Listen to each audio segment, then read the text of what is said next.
পরমাত্মা, প্রকৃতি, নিয়তি, এই অভিজ্ঞতাকে আমাদের জীবনে পাঠান যাতে আমরা একটা অত্যন্ত গুরুত্বপূর্ণ শিক্ষা, একটা জ্ঞান প্রাপ্ত করতে পারি। এই অভিজ্ঞতা আমাদের শেখায় যে অতীতে এমন কি হয়েছিল যা আমাদের করা উচিত হয়নি।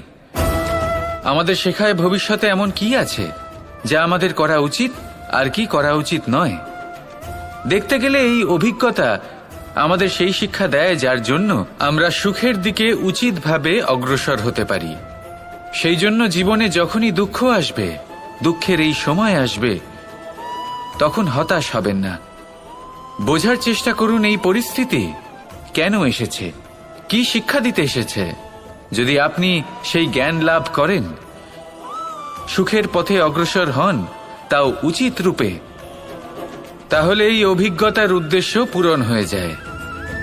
তাহলে আসুন আর আমার সাথে ভালোবেসে বলুন, রাধা।